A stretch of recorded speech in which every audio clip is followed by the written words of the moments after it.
Please take your textbooks. Open to chapter 4. Chapter 4 is the second speed bump, ladies and gentlemen. It's the second hurdle. It's the second peak. The first hurdle was understanding inflection in the Greek what? Verb. Got it? In the Greek verb.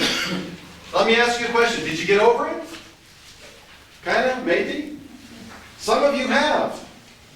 And some of you haven't. But you have to get over that first hurdle. You have to understand how inflection works in the what? In the Greek verb. Now, this lesson is the second Mount Everest. And I recognize it is a huge hurdle. I couldn't get over it myself. I could never master it. And that is the concept of inflection, not in the verb, but in the what? In the noun. Nouns in Greek do not work like nouns in English. That's the problem. However, nouns in Greek work just like nouns in German. You say, great! That doesn't help me. I don't know German. So, we have to start at the beginning, right? We can't assume you know German. We can't even assume you know English that well. And we know you don't know Greek that well. So we're going to start at the beginning, okay? We're going to start at the very beginning. Now, what is the title to this lesson? The title is Nouns of the Second Declension. Okay? You're saying, what do you mean by second declension? Greek has 3 ways of forming nouns. These ways of forming nouns are called the first declension, the second declension, and the third declension. Let me repeat. Greek has 3 different patterns for forming nouns. The first pattern is called the first declension. The second pattern is called the second declension. And the third pattern is called the third declension. Now you say, wait a minute, Dr. Black, why are you starting with the second? You should be starting logically with the first, right? Well, first and second and third. There are 2 reasons, ladies and gentlemen, why we are starting with the second declension. Okay?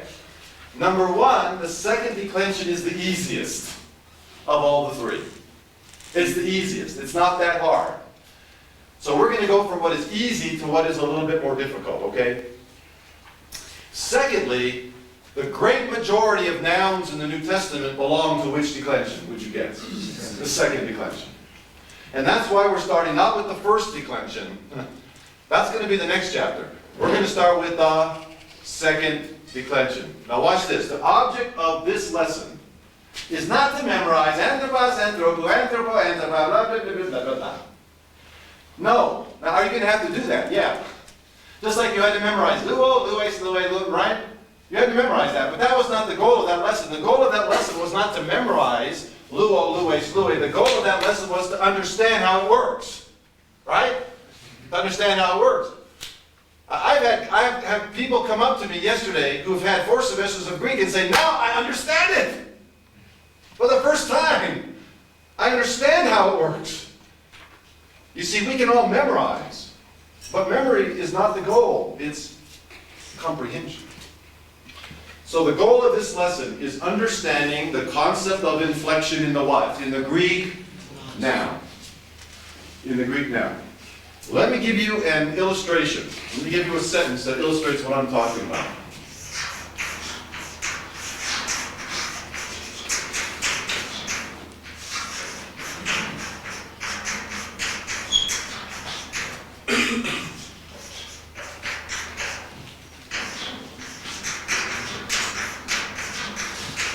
This is a sentence in Greek. How many words does it contain? How many words? 3. What kind of a word is the middle word right here? We call this a verb, right? This is a verb. This sentence is comprised of 1 verb and 2 what we call nouns. 2 nouns. Now forget about the nouns for a minute and just look at the verb, if you will. See if you, on your paper, on your scratch paper, see if you can correctly translate bletusin. Okay? On your scratch paper, see if you can correctly translate the verb bletusin. Will you do that? And write down your translation. Write it down. You should be able to do this. blepusin. All right, blepusin contains how many morphemes, class? 2. What does blep mean? Good. See. What does usin mean? They. So please translate for me into English blepusin. Go. They see. No problem, right? No problem, because you have learned what? To understand the concept of inflection in the Greek what? Verb. See that? That's how that works. Okay? Now, this sentence has an independent subject and it has an independent object. Now, this is very important. Listen carefully. I'm going to try my best to explain this, even though sometimes words fail me. Blepusin contains how many morphemes, class? 2. This one was called the what morpheme? The lexical. Remember that? Why do I call it the lexical morpheme? Because it contains the lexical or dictionary meaning of the word. What do I call this suffix? This is called the person number suffix. Why do I call it the person number suffix? Because it tells me 2 things about the verb. What 2 things? It's person and it's number. Can you please tell me what person it is? Third person. Can you please tell me what number it is? Plural. Got it? Now watch this. Nouns work in just the same way. These words also contain how many morphemes? 2. One of which you already learned. Anthrope is what we call the lexical morpheme because it contains the what? The lexical or dictionary meaning of the word. Apostol is what we call a lexical morpheme. Why do I call it the lexical morpheme? Because it contains the what? The lexical or dictionary meaning of the word. Anthro has something to do with what concept? The concept of man. Apostol has something to do with what concept? The concept of apostle. Okay? This is a lexical morpheme. This is a lexical morpheme. This is a lexical morpheme. Anthrope has something to do with what concept? Man. Blep has something to do with what concept? Seed. Apostol has something to do with what concept? Apostle. Got it? All right. Now, here are the new suffixes that you need to learn. Oi in Greek, watch this. Oi tells me 2 things about this noun. This suffix oi, and you'll be learning these today. Now, you haven't seen these before, but you'll be learning them. But oi tells me, take my word for it, oi tells me 2 things about this noun. The first thing that it tells me is that this word is the subject of the sentence. And the second thing this suffix tells me is that this subject is not singular, but this subject is what? Plural. Oi tells me, that suffix oi, tells me that this word here, anthropoi, is the subject and that it is the plural subject. Us, on the other hand, tells me the following 2 things about this noun, apostolos. It tells me that it is what we call not the subject of the sentence, but the what? The object. Well, some people call it the direct object. All we need to say is the object. It's the object of the verb, not the subject of the verb. And secondly, it tells me that this is also a plural object. So, how many morphemes does this sentence contain? Let's see if we can count them. 1, 2, 3, 4, 5, 6. This morpheme tells me that this word has something to do with the concept of man. This morpheme tells me that this noun is the subject of the verb and it is a plural subject. Blep tells me that this verb has something to do with what idea? See. And it tells me that the people doing it are they. Right? Not I, not you, not he, not we, not you, but what? They. Right? Apostol tells me that this noun, apostolus, has something to do with what concept?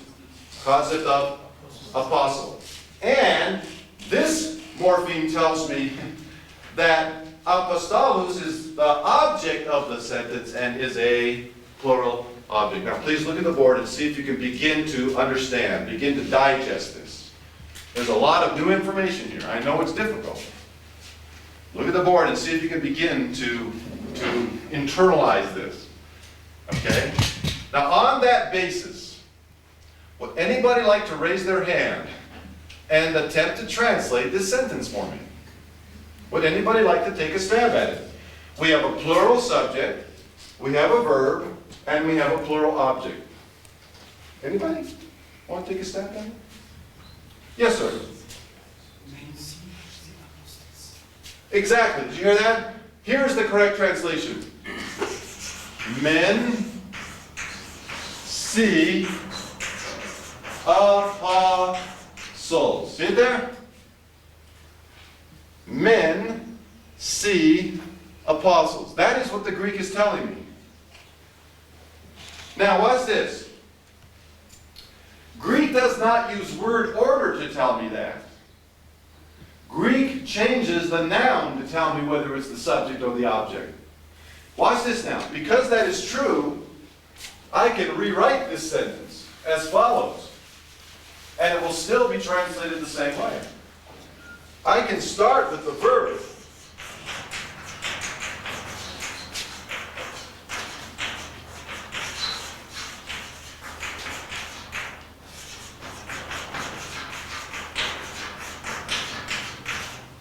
I can start with the verb, and this translation will be the same. Why? Because oi is telling me that this is the subject of the verb, and that it is a plural subject, and us is telling me this is the object of the verb, and it is a plural object. So how would we translate sentence number 2? Translate the subject first. Remember, watch this. English is what we call an SVO language. What in the world does that mean? Yeah, in English, what comes first in the sentence? The subject. Then what comes next? The verb. Then what comes next? The object. So it doesn't matter what the Greek word order is. I have to look for what first? In English, I have to look for the subject. So translate anthropoi. Men. Translate your verb. See. Translate your plural object. Apostles. Take a minute to look at the board. Try to understand what we're talking about here. Now here's the point I'm trying to make. Whereas English depends on word order to indicate subject and object, Greek does not depend on word order. Greek depends on word formation. This is what is called the concept of inflection in the noun system. These sentences are translated identically because it doesn't matter where the subject comes in the Greek sentence. Whereas in English, the subject has to come what? First. Now watch this. I'm going to give you 2 more illustrations and then we'll throw it open for questions.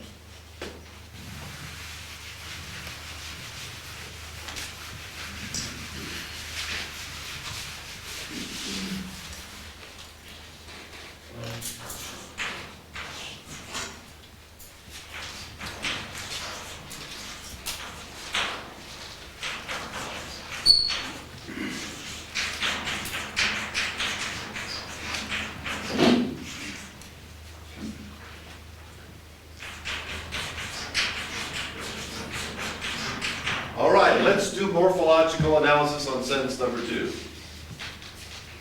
This word contains 2 morphemes. This morpheme has something to do with the concept of man.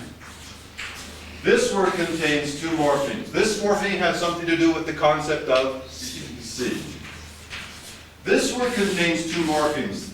This morpheme has something to do with the concept of apostle. Okay? Now, remember I told you that this is the plural subject and this is the plural object. Okay?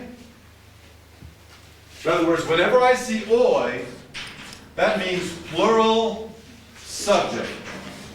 Whenever I see us, that means plural object.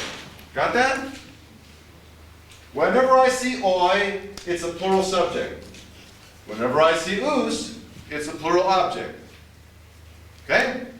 Now, let's look at this word anthropos. Is this the subject or the object of the sentence? The object. Is it singular or plural? Plural. Please look at apostoloi. Is this the subject or the object? Subject. Is it singular or is it plural? Plural. All right?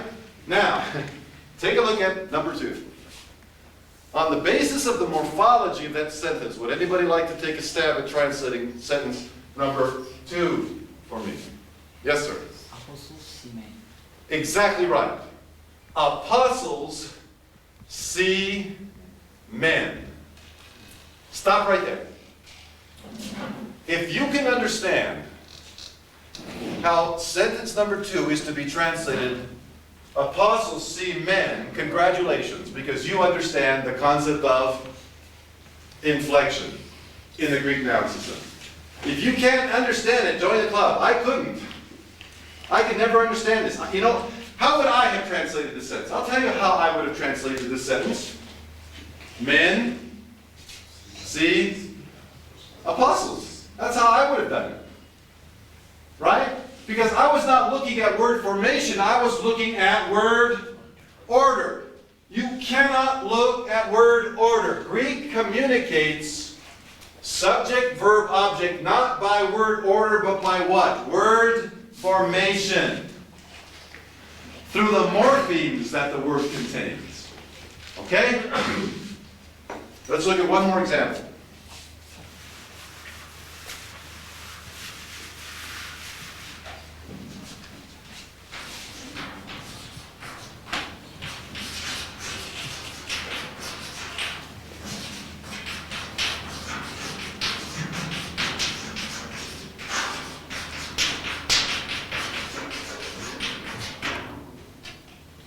On your piece of scratch paper, see if you can translate sentence number 3 for me. On your piece of scratch paper. Divide the words into its morphemes.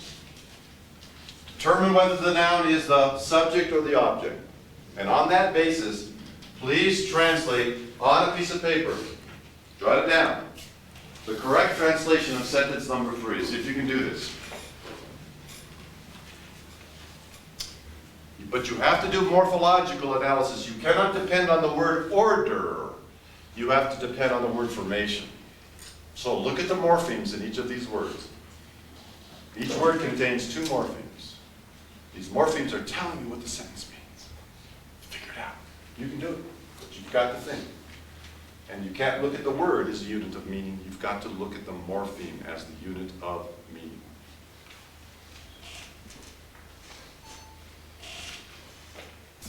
All right?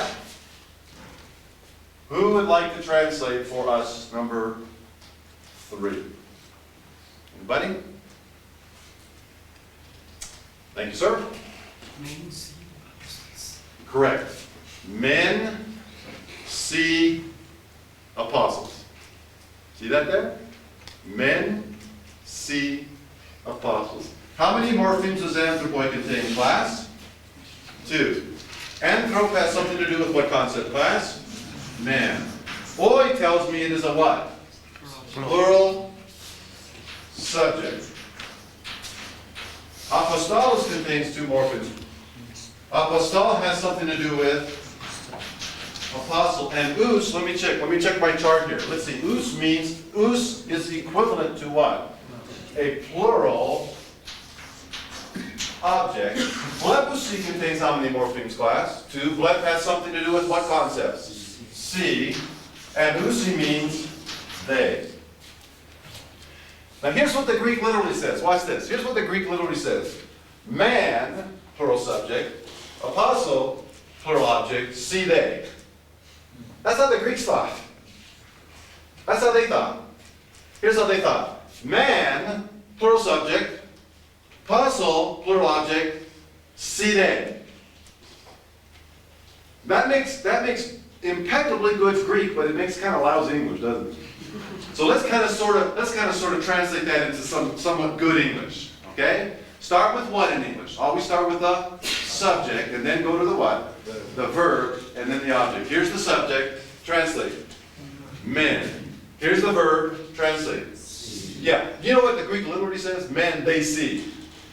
But when you have a subject expressed, then this idea drops out. That would be not a translation. Listen, that is what we call an over-translation. If you go, men, they see. That's what the Greek says. Men, they see. But men is what? Replacing the they. So to translate this men, they see would be not a translation, but what? An over-translation. So let's smooth that out. Instead of saying men, they see, we'll just say what? We'll just say men see. Now what do men see? Apostles. Okay? Okay, we'll stop right there. Try to digest this. Like I said yesterday, I mean, I'm blown away that you should be trying to do what you're doing. That you should be learning Greek in English. That to me just blows my mind, that anybody could be that smart to do that. Really? Right, because you're like learning two languages, right? You're like learning Greek and English at the same time. You're learning English grammar, you're learning Greek grammar at the same time. I mean, it'd be so much easier, wouldn't it, to learn it in Amharic? Wouldn't it? So I admire what you're doing. I recognize it's great difficulty. And I empathize with you. I studied it, as I said, at a German-speaking university. Everything was in German. And by the way, when I got to the University of Basel, I was expected to speak what kind of German? Good German, right? It's not like the professor said, well, Dr. Black, he's that boy from Hawaii. His German isn't very good, so I'll kind of speak to him kind of like in third grade German. No. Guess what? They spoke fluid, right? German. And it was expected of me to do what? To speak that level. They didn't come down to my level. I had to go up to their level. And I did. So I met my professor. He was actually from Sweden. When I got there in 1980. And he was from Sweden. He spoke Swedish as his mother tongue. I spoke American as my mother tongue. And when I found him, I was looking for him because I had just arrived at Basel. I was looking forward to seeing him. And someone said he's in the library, and so I went through the library, and finally there he was. I saw him. And here's a man from Sweden, and here's a little boy from Hawaii. And what language did we speak with each other? German. Got it? Why? Because that was the official language of the university. Now, did he know English? Of course he did. In fact, he spoke English better than I did. But we never spoke English with each other. We always spoke what? German. Because why? That was the official language of the university. So, I'm saying all that to say this. There's a lot going on here, right? And it's not just Greek, is it? Some of it is trying to understand the what? The English part, isn't it? The English part. Please look at the board and see if you can understand what we're trying to say. Here's the key idea. What English accomplishes by word order, Greek doesn't accomplish by word order.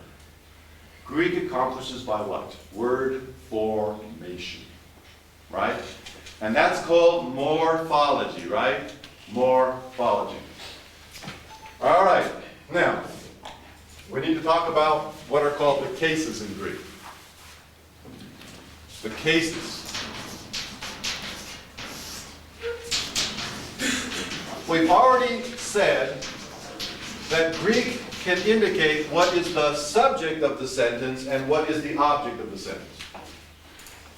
But in Greek and in grammar in general, rather than calling this the subject case, there's a special word in Greek. Have you seen this word before? The case of the subject in Greek is called the nominative. The nominative case. That may be a brand new word to you. The case of the subject in Greek is called the nominative case. That's a word you're going to need to learn and get familiar with if you don't know it already. Now, if you knew Latin or if you knew German, no problem. You would have already learned these words. The case of the object is called what? Accusative case. The accusative case. See that there? The accusative case. Greek has two other cases. One of them describes the possessor. The other describes not the direct object, but the what? What would this mean? Indirect object. The indirect object. The case of the possessor in Greek is called the what case? Genitive case. Say that. Genitive. That's called the genitive case. And the case of the indirect object is called the dative case. The dative case. Now there's one other case in Greek called the vocative that we're not going to bother with in this class because the vocative is very obvious whenever you encounter it in the New Testament. You will not be memorizing the vocative for our purposes. So we have four basic cases in Greek. The case of the subject is called the nominative. The case of the possessor is called the genitive. The case of the indirect object is called the dative, and the case of the object, or we could say direct object, is called the accusative. Listen to them, listen to me say the four names again. Nominative, genitive, dative, accusative. Say those with me. Nominative, genitive, dative, accusative. One more time. Nominative, genitive, dative, and accusative. Please turn to page 25. And please look at the top of the page. You will see these four cases. Top of page 25. Greek has four basic cases. The nominative, representing the subject. The genitive, representing the possessor. The dative, representing the indirect object. And the accusative, representing the object. Look at the English examples. The nominative, men see apostles. The genitive, the wisdom of men. In other words, in English, when I translate the genitive, I have to use a little helping word. And my little helping word with the genitive is going to be what English word? Of. So when you think genitive, think what? When you think genitive, think of. Thirdly, the dative represents the indirect object. He gave gifts to men. So what's my little helping word with the dative case? To. And finally, the accusative represents the object. Apostles see men.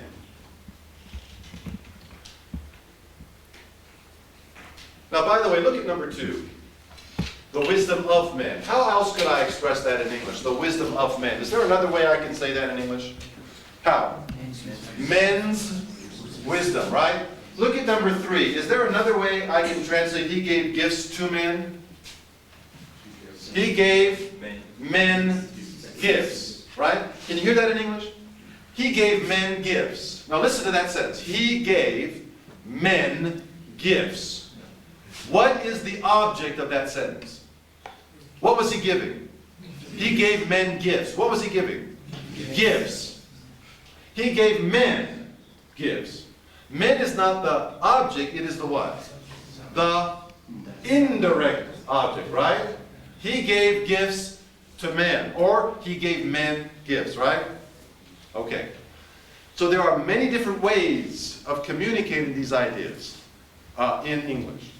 But the most common way of translating the genitive is by using what little helping word in English?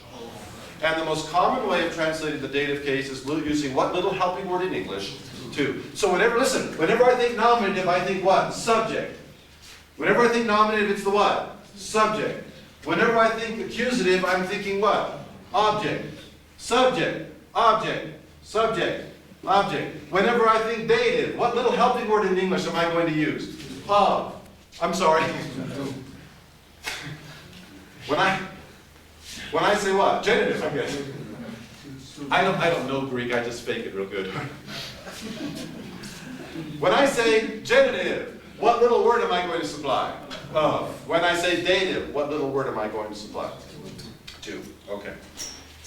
Now, middle of 25. Oh, this is going to be tough for some of you, because you are very unfamiliar, perhaps, with gender. Genitive is for of, and dative is for to. Right. Look at gender, folks. This is kind of different, I think, because English does not have gender, grammatical gender. But in Greek, every noun has what we call gender. And there are three genders in Greek. There's masculine, feminine, and not neutral, but neuter. Let me repeat that. Every noun in Greek has a gender. A noun will either be masculine, or it will be feminine, or it will be neuter. Now again, I know you haven't had German, but if you had had German, you would understand exactly what we're talking about. Because in the German language, every noun has gender. And there are three genders in German. There's masculine, and there's feminine, and there's neuter. And it has nothing to do with sex. It's not sexual gender, not male or female. It has nothing to do with that. So that in German, this thing right here, or this thing right here is masculine. This is a masculine noun. This thing right here is feminine. It's not female, is it? But it's feminine, right? Horse is neuter. And you just don't know. You just don't know what gender a noun will be unless you learn the gender. Because it has nothing to do with sexual gender. It's just a grammatical category. Now in English we don't have that. We don't have that. But in German they had it, and in Greek they have it. Okay? And you just kind of have to sort of memorize it. You know, like death. Did you see there? Death is what? Masculine. And sin is what? Feminine. Don't read any theology into that. All right? Sin is feminine. No, don't touch it. No, don't make a big deal out of that, okay? You know, death is masculine. No. Don't do that. It has nothing to do really with men or women. You know what I'm saying? All right. So one of the things you're going to need to do in Greek is when you learn a noun, you're going to have to learn its what? Gender. Okay? You're going to have to learn its gender. Bottom of 25, we discuss second declension nouns. Please turn the page, and let's look at how this works. Page 26. Page 26.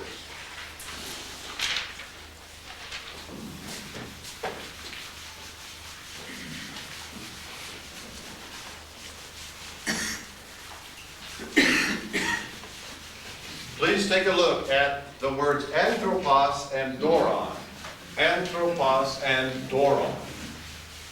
Those are your two pattern words or paradigm words for this chapter. Those are your pattern words that will help you to form nouns of the second declension. Okay? And let's just look at anthropos.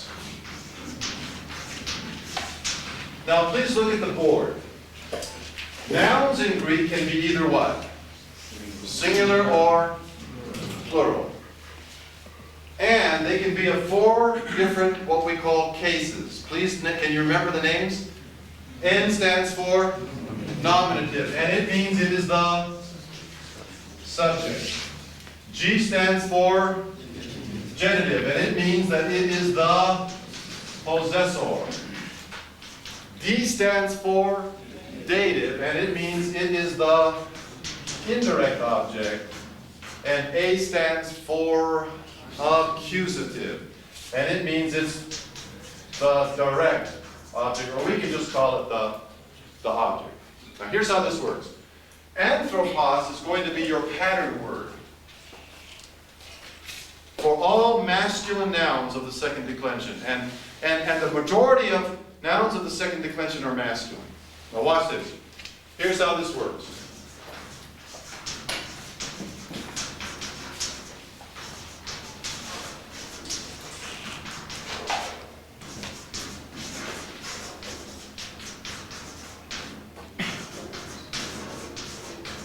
As you can see from your book, this is the singular of anthropos, and here's the plural.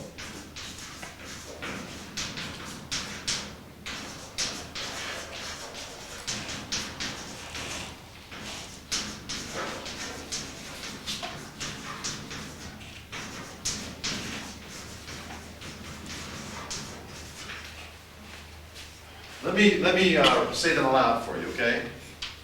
Anthropos, anthropou, anthropo, anthropon. Anthropoi, anthropon, anthropois, anthropous. See that there? Now what part, let me ask you this, class, you can get this. What part never changes? Anthro, right? What do we call that morpheme in this class? Not the stem. We don't call it the stem. We have a more specific word for it. We call it the what morpheme? Thank you. The lexical morpheme. So here's what I can do. You see, I can draw a line separating the lexical morpheme from these suffixes. Okay? Now let me review something with you. If you will recall, in a verb, I have two morphemes, correct? In this verb, I have two morphemes. This is called the what morpheme, class? Lexical, thank you. This is called the what morpheme? Person, number, suffix. Now, be very clear about that. This is the person, number, suffix. Be very specific about it. Don't just say it's the ending. A lot of people say, well, that's the verb ending, right? It is the verb ending, isn't it? But we can be more specific than that. Why do I call class omega the person, number, suffix? Because it tells me two things about the verb. What two things does it tell me? Person and the number. Got it? What person is it? First, what number is it? Got that? Good. Now watch this. Listen, take that concept, same concept, and now apply it to the noun. Nouns also have morphemes. This noun has two morphemes. Anthro is called the good. The lexical morpheme. Why do I call it the lexical morpheme? Because it tells me the lexical or dictionary meaning of the word. Now, I'm going to tell you what we call these suffixes right here, okay? I'm going to tell you what we'll call them in this class. Don't just call them the suffix. Don't just say a noun suffix. No. Greek is much more specific than that. Okay, now watch this. This will make sense to you. Because this suffix indicates both the case of the noun and what else about the noun? Its number, right? This suffix will indicate both the case of the noun and the number of the noun. Guess what I call it? The case number suffix. Got it? Yes. It's the case number suffix. What was this suffix called, class? Person number suffix. This is called the case number suffix. Why, Dr. Black, do you call it the case number suffix? Because it tells me two things about the noun. What two things does it tell you, Dr. Black? It tells me the case and the number. Can you please tell me what case us is? Nominative. Can you please tell me what number us is? Singular. See that? Look at own. Can you please tell me what case own is? Genitive. Can you please tell me what number own is? Plural. There's no person. It's case number. What case is own? Genitive. What number is own? Plural. Got it? Got it? So let me repeat. Let me review. Let me repeat. We've got to repeat over and over again. Is that okay with you? I'm just going to repeat. I don't mind it. There are four cases in Greek. The nominative is the case of the subject. The genitive is the case of the possessor. The dative is the case of the indirect object. And the accusative is the case of the object. So in Greek, how can I tell whether a noun is the subject or the object? Not by word order. I have to look at the suffix. The suffix will tell me what function the noun is in the sentence. And it will also tell me whether that noun is singular or... By the way, Nouns in Greek used to have duals. Some nouns in Greek used to have dual form. What would a dual refer to? Just two, right? In other words, it was neither singular nor plural, but it was two, dual. And by the way, in Hebrew, have you had any Hebrew yet, some of you? There are some words that are duals. Like the word for eye is eyes. It's a dual form. There are some words that are dual form, right? Greek once had the ability to distinguish between one, two, and many. Got it? But that was one too many for the Greeks, so they got rid of one of them. And the one they got rid of was a dual. So now I can only talk about singular or plural. All right? So there is no dual anymore. Thank the Lord. See? This could have been a lot harder. You could have had a dual to memorize, but there's no dual anymore. There's only the singular and the plural. So whereas English depends upon word order, Greek depends upon word formation. And ladies and gentlemen, this is called the concept of inflection in the Greek what? Noun. It's not that hard. It's not that bad. Language is scientific. God put it together that way. And God does everything how? 1 Corinthians 14 says, God does everything decently and how? In order. Remember that? That's why Paul says, he's writing to this church, he says, let all things be done how? Decently in order. Why? Because that's how God does everything. God organizes things. There is system, there is structure in everything, right? In the smallest microcosm, in the smallest cell, in the largest macrocosm, the universe. Isn't there order? Yeah, you can study the universe scientifically. And ladies and gentlemen, you can also study what scientifically? Language. So don't just memorize anthropos, anthropo, understand it. And listen to me, when you understand it, it'll stay with you long after you've graduated.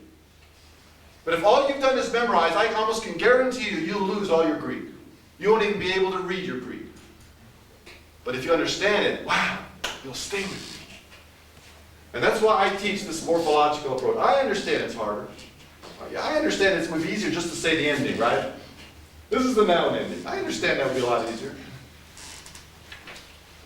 But it's not precise. And God made this language very precise. And that's how we ought to approach it. Because God made us. We are created in whose image and likeness? God's. And if God does everything decently in order, that's how He made us to understand things as well. All right. Now let me give you, take out a piece of scratch paper, and I want you to translate a sentence for me. See if you can do this.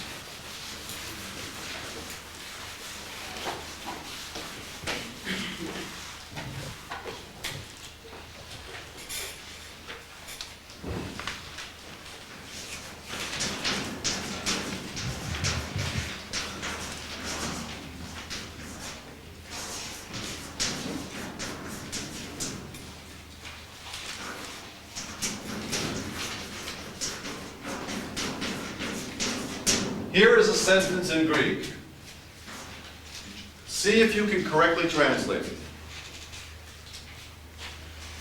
Divide the words into their constituent morphemes. Do morphological analysis on them. And then see if you can correctly translate the sentence. Akousin anthropoi apostolos. Akousin anthropoi apostolos. See what you can do with that sentence.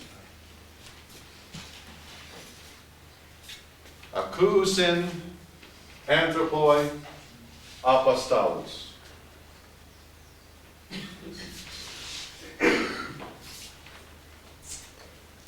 Divide the words into their constituent morphemes. Identify the meaning of each morpheme. That's called analysis. That means taking it apart. To analyze is to take it apart. Take this sentence apart. Identify the meaning of each of the morphemes. And then engage in synthesis. Put it all together again and see if you can derive the correct translation. And then please write down your translation. Write it down. Commit yourself to a translation. Let's say this is a quiz. I want to see if you got it right. After I give you the answer, I'm going to ask you to raise your hand if you got it correct. Okay, so make sure you jot it down. Please jot down your final translation. Akousin anthropoi apostolos.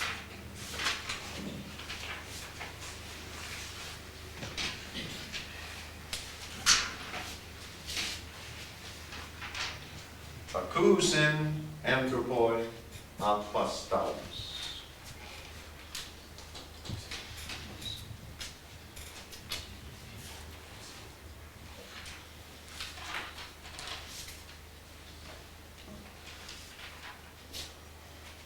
All right.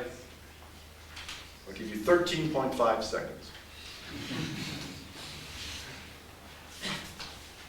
Finish up your translation. Jot down it on a piece of paper. Make sure you write it down. Commit yourself to a final translation.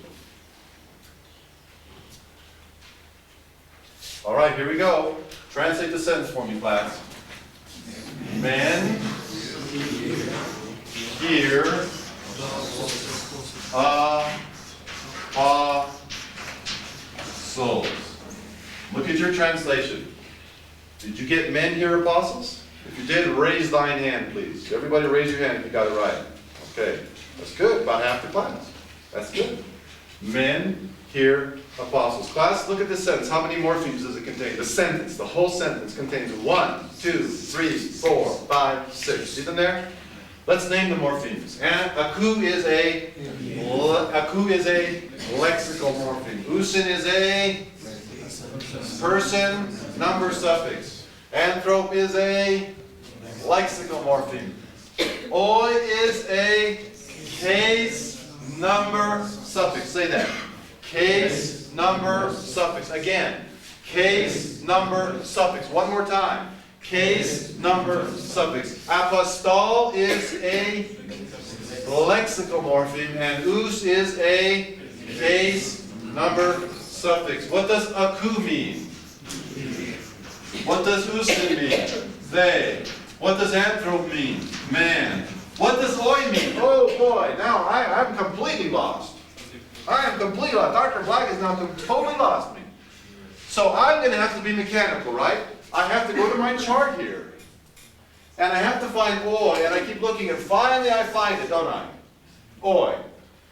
And there's two things that this case number suffix is telling me about the noun. What two things? It's case, and it's number.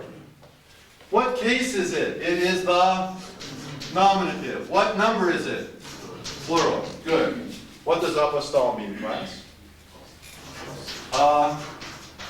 Apostle. Now what does us mean? Well, let's find us. As, u, oi, on, oi, on, ois, us. Sit there. Us. What case is it? Accusative. What number is it? Plural. Okay? Now, in translating English, it doesn't, listen to me, it doesn't matter about the Greek word order, does it? Greek does not have to start a sentence with the subject. In fact, let me say something to you. Greek normally doesn't start a sentence with the subject. If English word order is what? SVO. Here's Greek order. Here's Greek word order. What does this mean? Verb, subject, and object. In a Greek sentence, what normally comes first? The verb, right? You'll see this as we begin to read Greek, as you begin to read your New Testament. You see, when Jesus said to them, it said Jesus to them.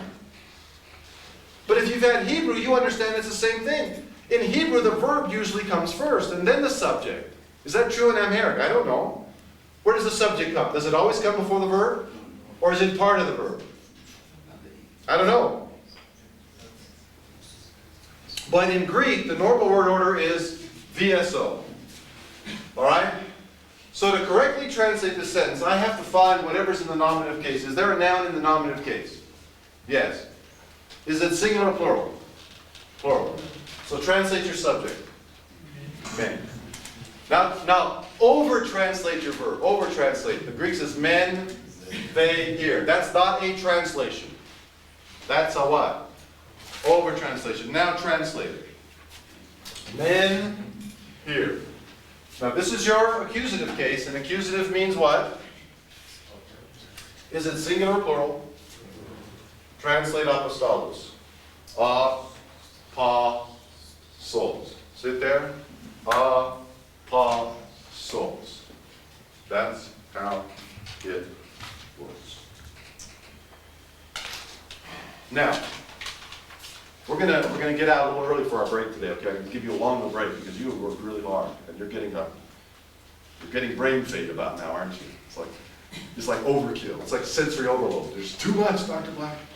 But hang with me for another 5 minutes, will you? Please look at page 26. Again, page 26 again. Did you notice I gave you another word, doron, there? Do you see doron?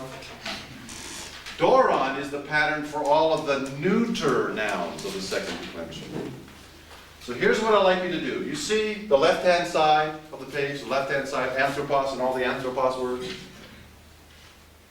Above the word anthropos, put an M. What does M stand for? Masculine, that's right. Anthropos is your pattern word for all masculine nouns of the second declension, okay? So you see this whole long list of words, anthropos, anthropos, this one coming down like this, the left-hand side, put an M on top. And then you see doron, doru, doro, all those. Doron is your paradigm word for all N nouns. What does N stand for? Neuter, okay? So please put an N above doron. And now, ladies and gentlemen, there's one last thing I need to ask you to do before we take our break. I want you to draw a line. Don't do it yet. But I want you to draw a line very carefully between the lexical morpheme and the case number suffix of these words. Okay? Now just look at your book. Look at the middle of 26. Do you see anthropos? Watch this. Watch this. Don't write anything yet. Go anthropos, anthropo, anthropo, anthropod, anthrope, anthropoi, anthropon. You see that? What is the lexical morpheme? What never changes? What part? Anthrope. Right? Excuse me, sorry, I didn't mean to spit on you. Anthrope. Got it? Anthrope. Got it? Now here's what I want you to do. Take out a ruler or a straight edge or something you can draw a straight line with, or if you have a steady hand. Draw a line separating the lexical morpheme from the case number suffixes all the way down. All the way down. Would you do that? Draw a line. Make sure you do it correctly. The line comes after anthrope. Okay? The line is after anthrope. Draw a line all the way down, straight down, separating the endings from the lexical morpheme. Would you do that for me? All right, take a minute to do that. Did you do it? Okay. Draw a line straight down. Now, doron, doru, doro, etc. What is the lexical morpheme of doron, do you think? Door. I know what you're getting hungry. You're thinking of doro what? I know what you're thinking. Door. It means chicken. Oh. Listen, do the same thing. Draw a line. Be very careful. Make sure you draw it in the right place. But separate door from all of its suffixes. Would you do that? And the line will go all the way down. All the way down. Separating the case number suffixes.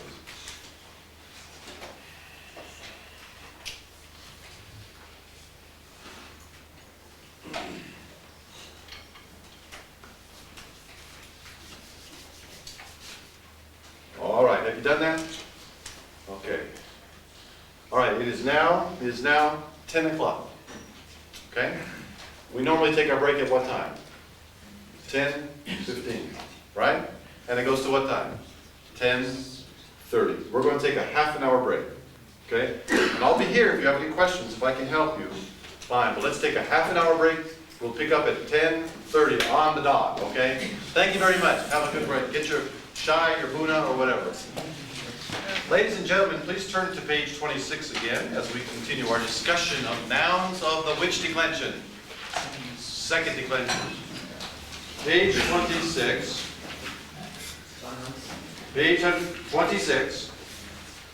And please notice that in your chart, in the middle of page 26, it goes like this. It has an N, then a G, then a D, then an A, then a what?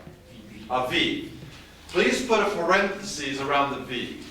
You are never responsible to memorize the V, the vocative, okay? So please put a parenthesis around the V, okay? And for test purposes, you never have to give the V. I will never, ever, ever, ever, yea, verily, never ask you for the V. And here's the reason why. In reading your Greek New Testament, whenever you have a vocative, the vocative will always be set off in your Greek New Testament by what? By commas. You will always be able to tell the vocative, like, I beseech you therefore, brethren, by the mercies of God, right? Remember that verse? I beseech you therefore, brethren. The word brothers will always be set off. The vocative will always be set off by commas, so you don't even have to learn it. So for our purposes, what are the 4 cases you need to know? Nominative, genitive, dative, accusative, right? Okay, so please put parentheses around that, if you will. Now on the bottom of 27, we talk about the definite article.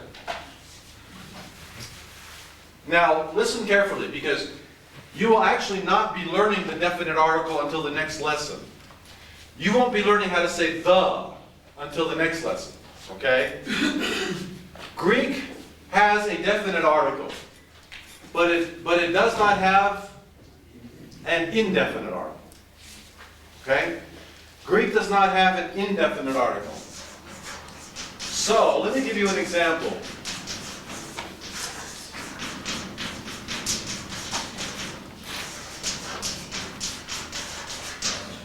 Well, let me not use doulan, let me use apostolon, since you're familiar with that word.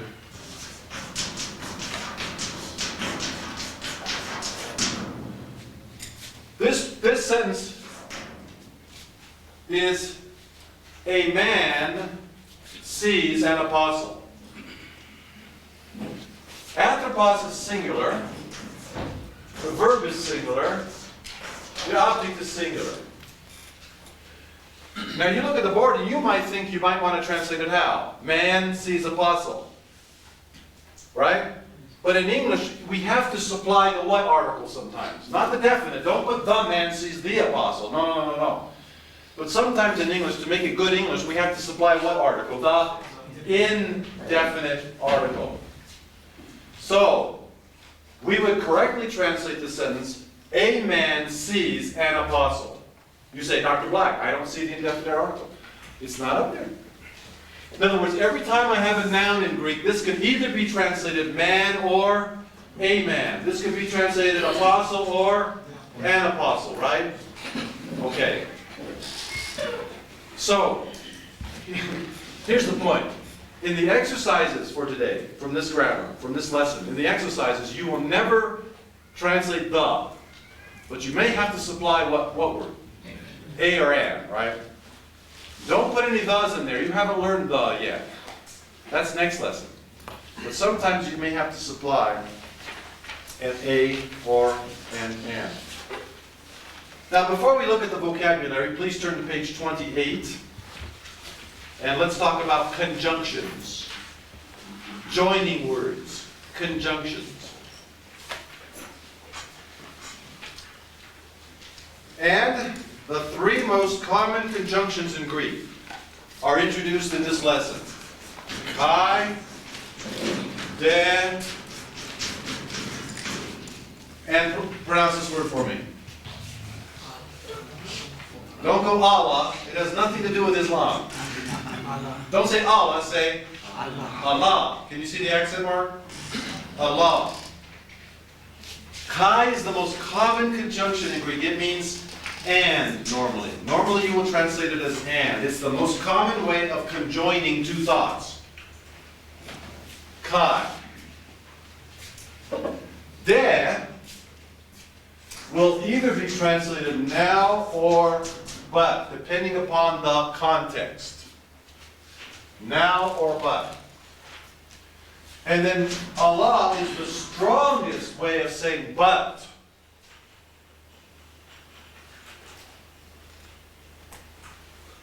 These are the three most common conjunctions in Greek. And they are being introduced in this lesson. Okay? In other words, we're going to be going from real simple sentences to what we call compound sentences, or complex sentences at this point.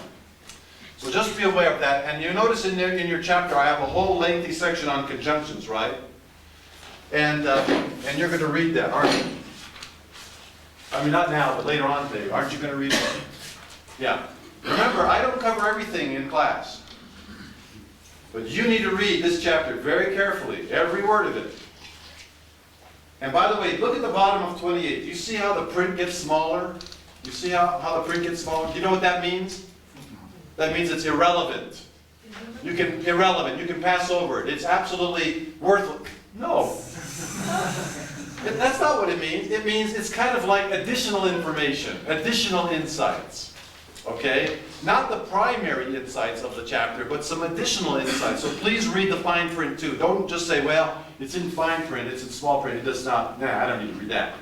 Oh, you do need to read that. There's a lot of important stuff there. Okay? And then finally, do you see a section on 29 called Greek word order? Greek word order. What will you expect to come first in a Greek sentence? The subject? No. What? The verb. Yeah. In Greek, the subject usually follows the verb. Now, sometimes it'll precede it. Yeah. Sometimes the subject will come first. But the normal word order in Greek is V, S, O. So please keep that in mind as you go through your exercises. All right, I'd like to take you through the vocabulary. And then we're going to do some of the exercises together, okay? So on page 29, let's look at the vocabulary. These are the first nouns that you will learn in Greek. And here they are. First of all, we have masculine nouns of the second declension. And the first word has two gammas in it, ladies and gentlemen. So how is a double gamma pronounced? N-G. So is the first word agalos? No. What is the first word? Angelos. Angelos. Okay? And you can translate it either as angel, or if it's a human being, you translate it as messenger. Now stop right there. For quiz purposes, listen carefully. For quiz purposes, if I give you angelos, right, tomorrow on the vocabulary, all you need to do is give me one definition. Got it? You never have to give more than one. Okay? Now you can give both if you want to. But for test purposes, I will only require one. Now if you have to choose between the two, which one would you give me? Which one should you give me? The first one. Why? Because the way in my vocabulary, I always give you the most common meaning first. Got it? So if you're just going to memorize one, memorize the first one. Okay? And for quiz purposes, ladies and gentlemen, you don't need to memorize more than one. Just one is fine. But you see, it doesn't always refer to an angel. Sometimes it's referring to a human messenger, right? But most of the time, the word angelos in the New Testament refers to what? Angel. Okay. The next word, agros, is field. Adelphos is brother or fellow believer. By the way, there's a city in America called what? Philadelphia. Can anybody tell me what that means? The city of brotherly, look at the Phil part, brotherly love, which has the highest crime rate in America. It's like Los Angeles. I lived in Los Angeles for 27 years. You know what Los Angeles means in Spanish? Los Angeles? The angels. Oh, please. Hamartolos, sinner. Have you studied hamartiology? You know what hamartiology is? It's the study of sin. Anthropos, man or person. Apostolos, apostle or messenger. Diakonos, minister. Doulos, servant or slave. Thanatos, death. Theos, there's your word for God. See it there? Now notice it's capital G or small g, right? Right? Only the context can tell you whether it's referring to Xavier or who's the other guy? Who's the small g God? Right? Can you say small g God? Can you say that you say the Gentiles have gods? Would you use the word Xavier for gods? You'd use a different word, wouldn't you? Watch this. This word theos can either mean the true and living God, or it can mean like an idol, right? And only the context will tell you. So God or God. You see the difference between God and God? One has a capital G and one has a lower G. Here's the word for Jesus, Jesus. Here's the word for world, cosmos. By the way, don't say cosmos. It's cosmos, isn't it? It has omicrons in it. Kurios, Lord or Master. Lithos is stove. Logos, there's your word for word. Namas, law. Oikos, house. Or household. Ooh, what's the difference? What's the difference between house or household? A house can refer to the building, right? What would the household refer to? The people in the building, right? So, like in Hebrews chapter 3, it says, Moses was faithful in all of his house. It didn't mean the house, building, right? Moses was faithful among his household. And a household was comprised of parents, children, and servants, right? In all of his household. Now that's oikos, see? And it's translated, Moses was faithful in all of his house, but it means Moses was faithful among his household. All right, apos is crowd. Huios, look at that word, it has a rough pitch mark. Huios is son. Christos is Christ. Now, all of these words follow which pattern word? Anthropos. Right? All of these words follow this pattern word. Where is this pattern word found? What page is that? 26. Which column? The left hand or the right hand? Good. All of these words follow anthropos. The next group of words are all neuter nouns, and they all follow which word? Go back to page 26, the right-hand column. They all follow which word? Dorad. See it there? That is your pattern word for all neuter nouns. So let's look at the neuter nouns. Dorad is gift. Ergon is work. If you'll turn the page.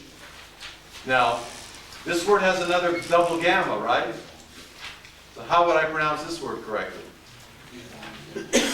Euangelion. See it there? Euangelion is gospel. Heteron is temple. Technon is child. Now, in this lesson, we introduced two feminine nouns of the second declension. Now remember, most of the nouns in the second declension are masculine or what? Neuter, right? They'll either follow anthropos or dorad. The great majority, about 99%, are what? Masculine or neuter. However, there are two nouns that are feminine. And I want to introduce them to you today. The first is eremos, meaning wilderness or desert. And by the way, when you translate desert, how many S's does it have? What does this word mean in English? What does this word mean? Like after you eat dinner, you have what? Dessert. How can you tell the difference? Because whenever you have dessert, how many portions do you have? You have 2 desserts, don't you? Okay. All right. That's how you remember that. All right. And then the next word, meaning road or way, is the word hadas. There are 4 additional verbs I want you to learn from this lesson. You see them there? The first means I know, and that's the word genosko. The second is I take or receive, and that's lambano. The third is I say or I speak, and that is lego. And finally, I bring or I bear, and that is Pharaoh. Okay? Now notice I did not give you the futures, did I? Like in the last lesson, I did not. And the reason is this. All of these verbs have irregular futures. So don't try to figure out the future. Don't say, oh, I'm going to try to do the future. No, no, no. Unless I give you the future, you don't need to worry about it. Okay? Don't worry about the futures. Later on, we'll learn them. All of these verbs have very irregular futures. Okay? So don't worry about the futures. All you need to know are the present tenses. Got it? The present tenses. Finally, we have the conjunctions. Allah, de, kai, kai, and kai. Now, before we work on these exercises, just a couple of things. First of all, my cassette that you will be receiving, I have gone through all this vocabulary. I have gone through the alphabet. I've gone through John 1, 1 through 5. I've gone through these exercises, reading them how? Reading them aloud, okay? So when you get this cassette and you listen to it, you will be able to improve your pronunciation of Greek and your enunciation of Greek, okay? And I believe, are they ready now? They will be ready. So after class, if you want to pick up your cassette, come and see Fossil, okay? And how much will they be? So, we don't know yet. 3 birr per cassette, okay? So if you signed up, we made one for you, so please come and pick it up after class today. Now, let's talk about what will be on the quiz tomorrow. If you look at the exercises on page 30, page 30. You see it there? It says exercises. What is the first thing it says? Read the lesson. Got it? Have I read the lesson? No. I've only highlighted certain important features of the lesson. Now it is your job, sometime today or tomorrow, to what? Read the lesson, and read it how? Carefully. In fact, I would recommend that you read it twice. So not just once. I'd recommend that you read it twice. Then it says this: make use of the lesson material to gain an understanding of what is declension. Declension refers to the changes in a noun. Conjugation refers to changes in the verb. So inflection is the broad term. Conjugation refers to changes in the verb. Declension refers to changes in the noun. So read this lesson carefully until it sinks in how this works, how inflection in the noun works. Keep reading it until you get it. And then, ladies and gentlemen, please note it says, learn by heart.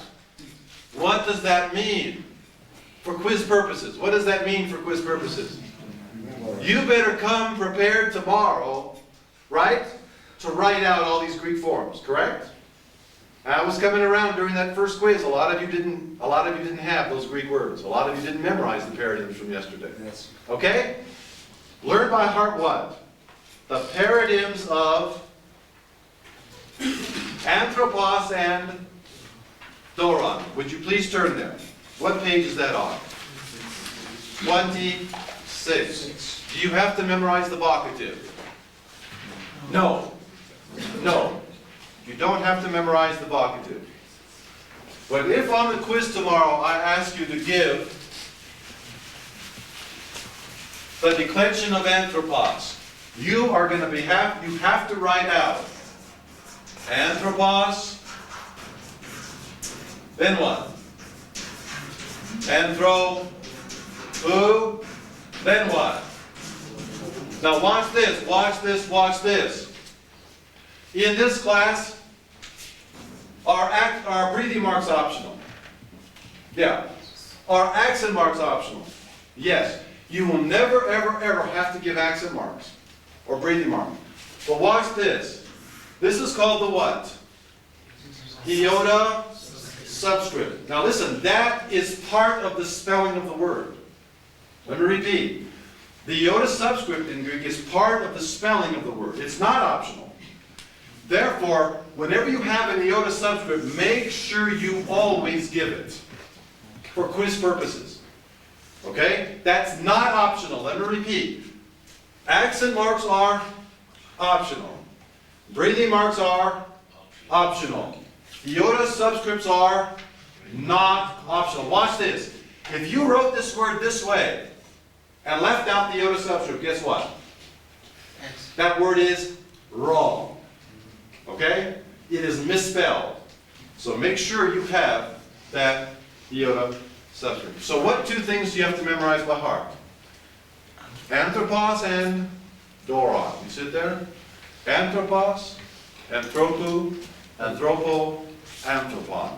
Anthropoi, anthropon, anthropois, anthropous. Doron, doru, doro, doron. Dora, doron, dorais, dora. Got it? Each word has 8 forms, right? Each word has 8 forms.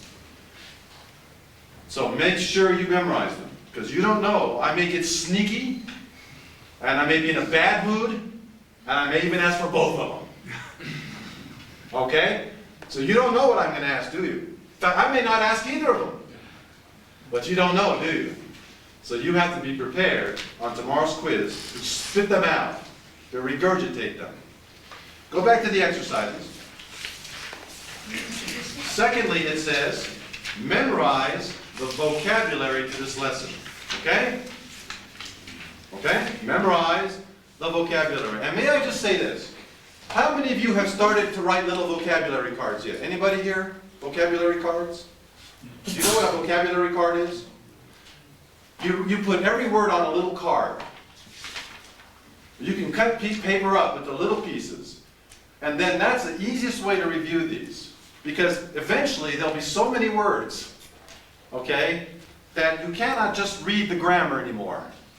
You're going to have to put them on cards. I would recommend, now I'm not requiring it, but I would recommend that you make a little card for every word. Those are called vocabulary cards. And what you do is you put the Greek on one side, and what will you put on the other side? The English. You put the Greek on one side, and then you put the English on the other side. Those are called vocabulary cards. Am I requiring you to do that? No. But in America, everybody does it. It's just, in the end, it's going to be the easiest way for you to memorize and to retain your vocabulary. I would encourage you to do something like that. By the way, on the vocabulary, I will always give you the Greek, right? And you will give me the what? English. I will not give you the English and expect you to give me the Greek, right? Why then should you work both ways? Why should you memorize your vocabulary both ways in this class? Always for the what? Extra credit. Always for the extra credit. Remember, the extra credit in here, I'll give you the English and you must give me the what? The Greek. For that reason, I would encourage you to memorize your vocabulary both ways. Right? So on this side, it will say namas. This side will say namas. I'll turn the card over and it will say law. Right? So I'll start with the Greek, namas. I'll say, that means law. But eventually, I'll look at the English side, it says what? Law, and I want to try to be able to remember the other side. Law, let me see. That was namas. See what I'm saying? If you can do that, that will enable you to do the extra credit. It will enable you to do the extra credit. One last thing. For tomorrow's quiz, be sure that you have translated all of these sentences and have parsed all of the verbs. Translate and parse these sentences. Now we're going to do we can do quite a number in class today, okay, for practice. By the way, before you come to class tomorrow, always check the what in the back? The answer key, right? The answers are found in the back. Always check the answers and make sure your translation is correct. But listen to me, don't open up the answer key and translate. It doesn't work that way. You are doing yourself a disservice. Try it yourself first, and then check to see whether you got it right or wrong. Okay? That's the best way to learn this language.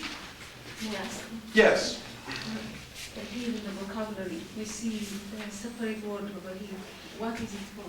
Yeah, in the vocabulary, good question. In the vocabulary, you'll see this word like this. That is the definite article. That's the word the. Now, you don't need to memorize that. You know, you don't need to memorize which article it is. All you need to know is that nomos is translated how? Law. Got it? But in grammars in general, we try to indicate what gender it is. And Ha tells me it's masculine. The problem is that we haven't learned the article yet. That's going to be learned in the next lesson. So for our purposes, just kind of ignore it for now. Don't worry about it for now. You'll understand it in the next lesson. Thank you. That was an excellent question. Yes, sir. On page 26. 26. Page 26. Yes, sir.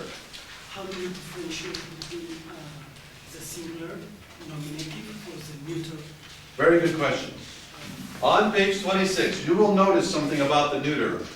That doron in the nominative and doron in the accusative are the same, aren't they? Did you notice that? And also in the plural, dora and dora. That's a very good question.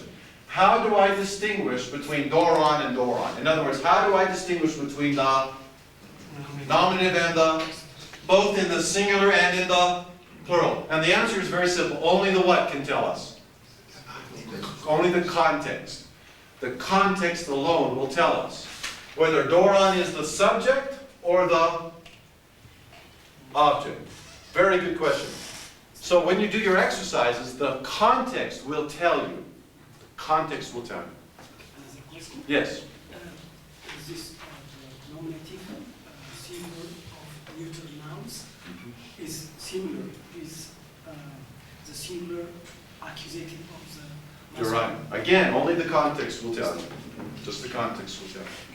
The question is, if you recall, the accusative singular of anthropos is what? The accusative singular is anthropon. So here I have an on, here I have an on, and here I have an on. Yeah. And again, it'll be basically the context that kicks in at this point to tell you. Okay. And boy, it's tough, isn't it? You have to really, in Greek, you have to rely on the what? Always. On the context. You really do have to rely often on the context for the meaning. Very good. Are there any other questions before we start some of these exercises? These are great questions. Anything else? Okay. In class, here's the sentences I'd like you to do today. Let me put them on the board. And please do this without looking at the key. Please work on number 1, number 3, number 8, number 14, and number 18. Please work on those in class. Number 1, 3, 8, 14, and 18. Okay? We'll give you, let's say we'll give you 15 minutes to work on them. And then we will come back and we will put them on the board and we will analyze them. Okay?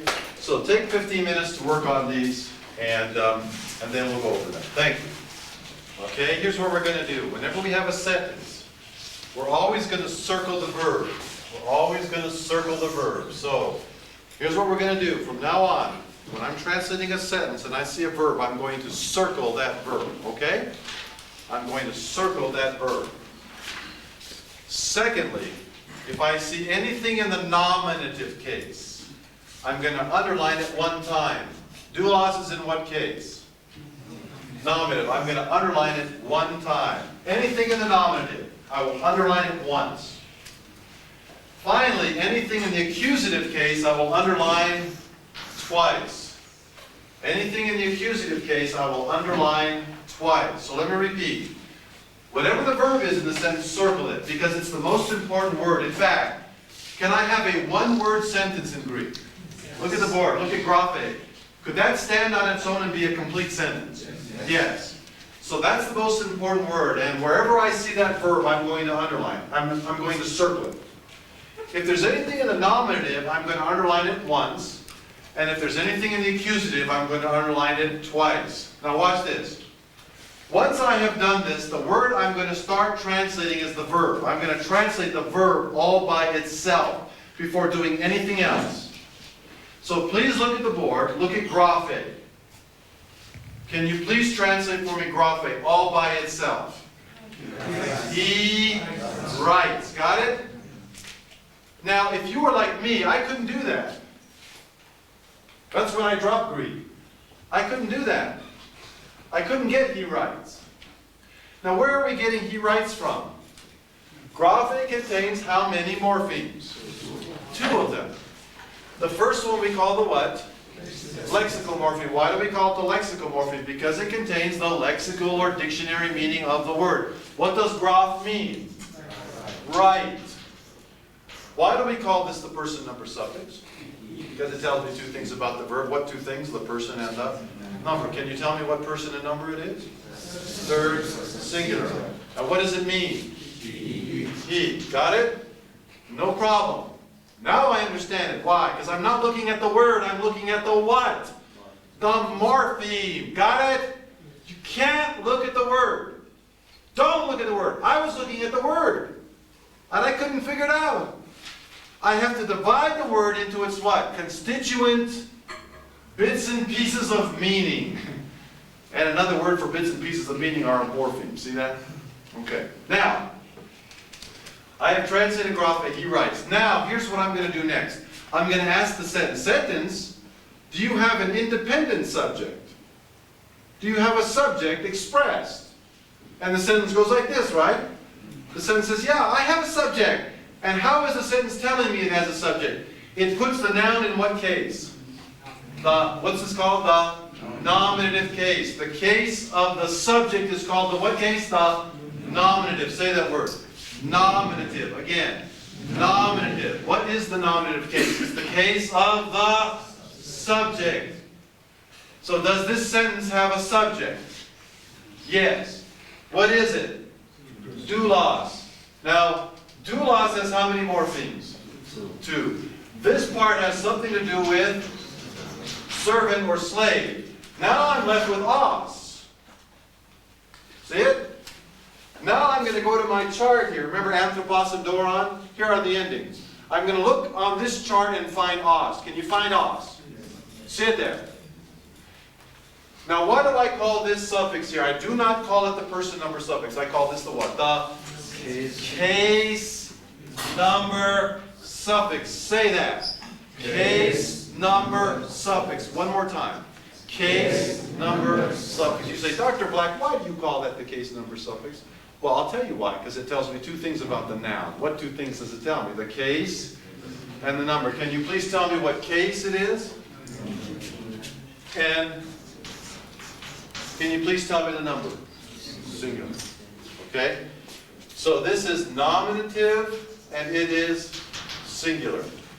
So let's now translate our subject with our verb. Instead of just he writes, let's supply the subject. Now, it looks like servant writes. Only one problem with that. That's not good English. In English, we can't say servant writes. So how can we smooth that out in English?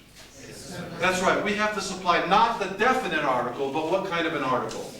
Indefinite article. So now I have a servant writes. Stop right there. Do you see what we're doing? A servant writes. Now I'm going to ask the sentence this question. Sentence, do you have an object?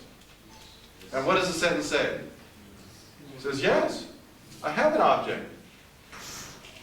Is it a singular or is it a plural object? Singular object. Okay, this is accusative. Singular, right? It comes from what word? It comes from namas, namu, namo, and naman. Do you see it right here? So it is accusative, singular. So now let's translate the whole sentence. This is accusative, singular. Go. A servant writes law. Or, I think it would sound better to supply an indefinite article, wouldn't it? So let's do it again. A servant writes a law. Got it? That's the translation. Now here's what the Greek has. Here's how the Greek would have heard it. Write he, servant, singular subject, law, singular object. That's how the Greeks would have read it. That may make good Greek, but it makes lousy English. All right? A servant writes a law. Class, parse for me graph A, if you will, please. Graph A. Let's parse it together. Tense is? It's been a long time, right? Since we've done parsing. What tense is it? Present. What voice is it? Active. What mood is it? Indicative. What person is it? Third. What number is it? Singular. And what is the source of graphe? Grapho. Right? Grapho. Got it? Let's go on to number 3. Loosen is what part of speech? It's a verb. So what will I do with the verb? I will always what? Circle it. Adelphoi is in what case? Can you tell me? What case is adelphoi? Let's see. I'm looking for it. Where is it? Where's adel? Where's oi? Oi. Oh, there it is. And anything in the nominative case, I'm going to underline how many times? Once. Do loose. Oos. Let's see. What case is oos? Can you find it here? Where is it? It's right there. It's in what case? And anything in the accusative, I'm always going to underline twice. So look at the board. English is an SVO language. What does that mean? Okay, so what's the subject of the sentence? See it there? What's the verb of the sentence? See it there? What's the object of the sentence? See it there? Now watch this. I'm going to make it even simpler than that. In translating number 3, the first thing I'm going to translate is always the what? The verb, all by itself. Can you please translate for me loosen, all by itself? They loose. Got it? Just start with the verb. They loose. Now, look at this. Oi is in the nominative plural. Oi is nominative plural. That means it's the subject and it is a plural subject. Okay? So now let's translate these 2 words. Translate adelphoi. Translate adelphoi. It's a plural subject. Go. Brothers. Now pick up the verb. What do brothers do? Loose. The Greek says brothers, they loose, but that's not a translation, that's a what? Over translation. So let's make it a translation. Brothers loose. Now what do brothers loose? Well, this is accusative. Is it singular or plural? Plural. So this means it's a plural object. Brothers loose servants. Got it. Brothers loose servants. That's the sentence. See it there? Brothers loose servants. Class, how many morphemes does sentence 3 contain? Think about it now. The whole sentence. Think about it. How many morphemes does sentence 3 contain? 6. You've got that right. Name them for me. Lu is a lexicomorpheme. Usen is a person number suffix. Adelph is a lexicomorpheme. Oi is a case number suffix. Dul is a lexicomorpheme. Us is a case number suffix. Do you understand? How many words does this sentence have? 3. That's irrelevant. You cannot look at the what? Word. That was my problem. I looked at the words. I would have translated this sentence something like, they loose brothers' servants. Why? I was looking at the word order. But what English accomplishes by word order, Greek accomplishes by what? Word formation, which means, ladies and gentlemen, if you're going to succeed in Greek, you can never, ever again look at the what as a minimal unit of meaning. You can never look at the what? Word. Got that? You have to look at the what?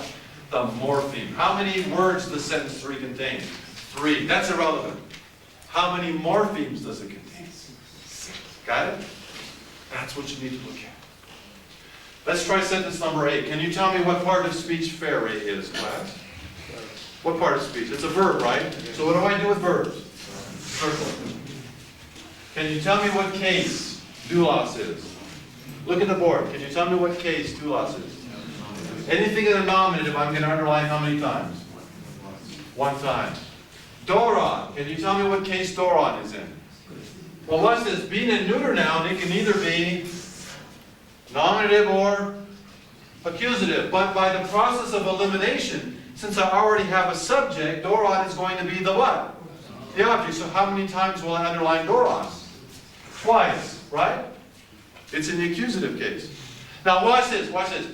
Anything else, anything in the genitive, and anything in the dative, or any negative adverb, or any conjunction are going to be considered leftovers in this class. You're going to put those in parentheses. Anything in the genitive case goes in a parentheses. Anything in the dative goes into what? Parentheses. Can you tell me what case anthropo is? Find it here. Can you tell me what case anthropo is?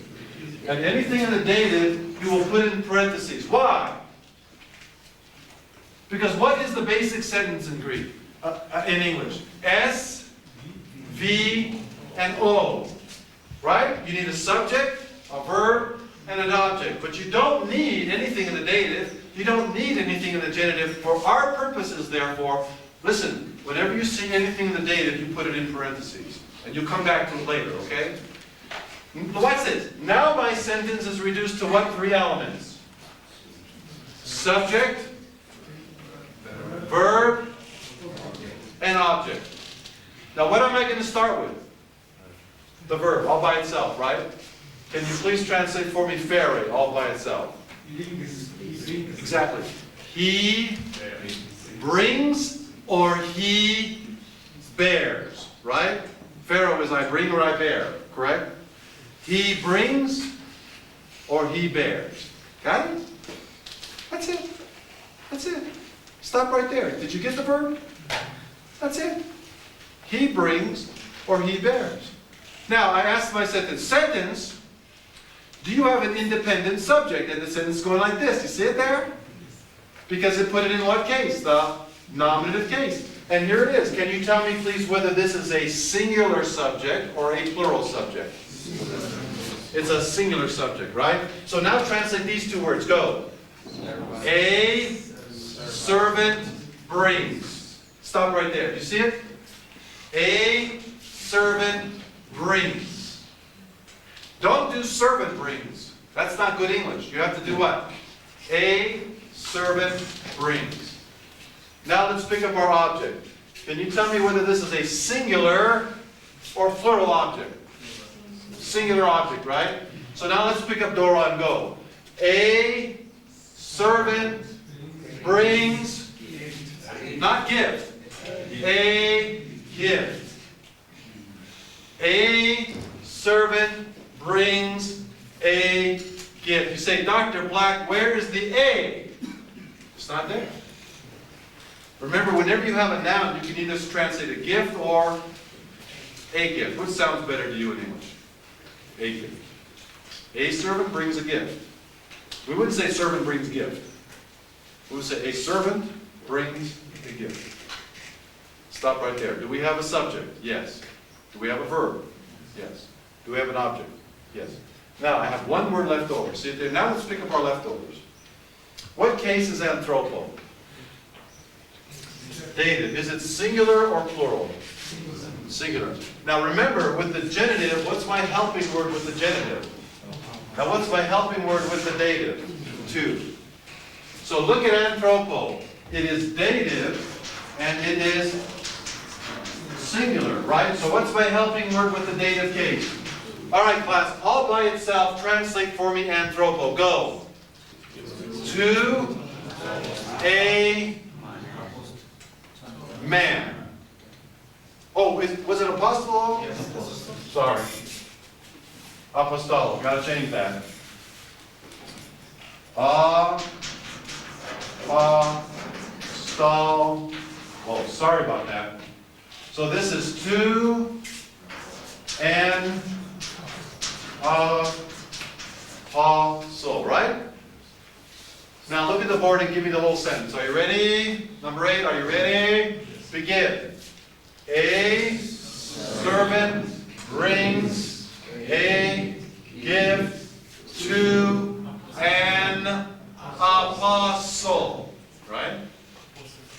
Singular, isn't it? It's singular. To an apostle. Look at that side if you need to look at your case number suffixes. Okay? All right, let's do number 14. Who is a leftover? Adverbs are leftovers. What do I do with graphic? I will circle it. Why? It is the verb. Can you please tell me what case logos is in? Let's see if we can find it over here. Where is logos? Right there. Can you please tell me what case logos is in? So what do I do with anything in the accusative? How many times do I underline it? Once or twice? Twice. So I'm going to underline this twice. Can you please tell me what case huios is? Let's see. There it is. What case is it? Dative. Anything in the dative, anything in the genitive is a leftover. Okay? So who is a leftover? Huios is a leftover. I'm left with these two words to translate. Okay? You see how I'm trying to simplify my sentence? I'm trying to simplify. Always start with your what? Verb. Can you please translate for me graphic then? You write. See there? You write. You write. Got it? Now ask the sentence. Sentence, do you have an independent subject? Did you underline anything once? No. So there's no independent subject. Did you underline anything twice? So it is the object. Can you please tell me, class, whether it is a singular or plural object? Okay. So log means word, and this means it's a plural object. So please translate for me, graphete logos. Go. You write words. Got it? That's what the Greek is saying. You write words. Now let's pick up our leftovers. Let's start with the oo. Oo graphete. Now translate. You do not write words. Got it? You do not write words. Now we have one more expression to pick up. This is in the dative case. What's my helping word in English with the dative case? Yeah, when you think dative, think what word? To. When you think genitive, think what word? Of. When you think genitive, think what word? Of. When you think dative, think what word? To. What case is huios? Dative. Therefore, what word do you have to supply? Now let me ask you this question. Is this dative singular or plural? Plural. So class, all by itself, translate huios. 2 sons. Got it? 2 sons. Now, are you ready to put the whole thing together? All right, let's do the whole sentence. You do not write words to sons. Got it? That's it. It's either that difficult or that easy. Now, if you can do this, you can do it a lot better than I did when I was taking Greek. I couldn't do it. I could not do that. Why? Because what was I looking at? The word, right? I wasn't dividing the word up into its meanings. But now that I've learned how to divide the word up into its meanings, now I can translate it. See that? Now I can translate it. One more. What part of speech is sozus in class? It's a verb, right? What do I do with verbs? I will circle the verb. Can you please tell me what case oi is? Let's look over here. Let's find oi. There it is. So what case is it? So how many times will I underline it? Once. Us is what case? Let's see over here. Us is accusative. How many times do I underline the accusative? Twice. Right there. Once and twice. Okay? Now, when I translate, what am I going to start with always? The verb. Please look at the verb. Sozusin. Can you translate it? Go. They say. save. Got it? They save. Sentence number 18. Sentence number 18. Do you have an independent subject? And the sentence is going like this. Do you see it? Sentence going, yeah, I got one. Because it's in what case? Nominative. Now, can you please tell me whether this is a singular or plural subject? How do I know? I don't want to just guess. How do I know? Nominative, plural. So, please translate apostoloi. Apostles say. Got it? Apostles say. Us tells me it's the object. Now, class, is it a singular or is it a plural object? Plural object. So translate adelphus. Brothers. So let's do the whole sentence. Are you ready? Here we go. Apostles save brothers. Got it? It's either that difficult or that simple. It's either that difficult or that simple. I can't make it any simpler, folks. I cannot. This is how it works. You see how the language works? It doesn't work on the basis of word order. It works on the basis of word formation. For example, this sentence has how many morphemes in it? 1, 2, 3, 4, 5, 6. Let's name the morphemes. Let's go slowly. Help me out here. I know you can do this. What do we call sodes? Lexicomorphism. What do we call lucid? Person, number, suffix. What do we call apostol? Lexicomorphism. What do I call the boy? Thank you. A case number suffix. What do I call adelph? Lexicomorphism. What do I call us? A case number suffix. Do you see that? If you see this, you're doing great. If you don't see it, it's okay. Go over the lesson. Go over it once. Go over it twice. Go over it until you get it. Okay? Some of you I can see have it. Some of you don't have it. It's okay. Go over it until you get it. Let's do some parsing and then we'll be done. Look at Sozus in class and please parse it for me. Let's go slowly. What tense is it? Present. What voice is it? Active. What mood is it? Indicative. What person and number is it? Third plural. And what is its source? So. Good. Let's look at this sentence. Graphet. Parse it for me. Go. Present. Active. Indicative. Second. Plural from grapho. Look at fere. Fere. Ready to begin. Present. Active, indicative, third, singular from what verb? Pharaoh. Got it? Loosen. Ready to begin.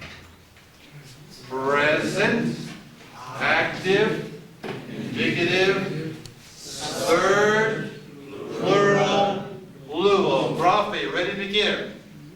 Present, active, indicative, third, singular from what verb? Grapho. Got it? I'm glad you're getting it because I couldn't get it. I couldn't get it. By this time, I had been to the registrar's office. Yeah, and they didn't give me a refund either. Oh. Okay. All right, you work on this, okay? Now, what is your assignment for tomorrow? You're going to read the lesson how? How are you going to read it? Carefully. Right? You're going to memorize anthropos and doron, aren't you? Are accent marks optional? Are breathing marks optional? Yes. Are iota subscripts optional? No, they are not optional. You're going to memorize the vocabulary for this lesson, aren't you? Yep. And are you going to complete the translation and parsing of all these sentences? Yep. But that's a lot of work, I know. Listen, you're doing 1 week of Greek in a day. That's what you're doing. You're doing a whole week in a day. That's what you're doing. So if you're like working full-time, I don't know how you can do it, because you're having to spend at least 3 hours a day, aren't you? Aren't you at least 3 hours a day? I would think at least 3 hours a day you need to work on Greek. I hope you can do that. I hope you have a schedule that facilitates that. And tomorrow, first thing, when we come to class at 8:30, guess what we're going to have? We're going to have a quiz. Over what chapter do you think? Over chapter 4. Okay? Yes, sir. Can you do what? English. Can we talk and Oh no, that would be a command. If you say, do not write words, that's a command. You do not write words as a statement. Now there is a mood of command in Greek. We haven't learned it yet. That's called the imperative. We'll get it. We'll get it. Let's have a word of prayer, please, and we'll be dismissed. Father God in heaven above, how I thank you, Lord, for being here in this class today. I thank you for giving us spiritual wisdom and understanding so that we can see how this language works and how you made it to work. And Father, if there's someone here today who doesn't see it, oh Heavenly Father, I pray through the Holy Spirit of God that you would pour out your Spirit upon that person and give them a mind of understanding, a mind of comprehension. Lord, this is not easy. This is difficult. We cannot do it. We need your God. So Father, you just be good to these my precious students. May they know that they are loved. May they know, Heavenly Father, that I pray for them continually. And may they, Lord, find the time in their busy schedule to put to work all of what they are learning, Lord, so that they can comprehend, that they can translate, that they can parse, all with the goal of knowing you, Lord Jesus, better through the New Testament. I ask now, Father, that you would dismiss us with the blessing of your presence in Jesus' name.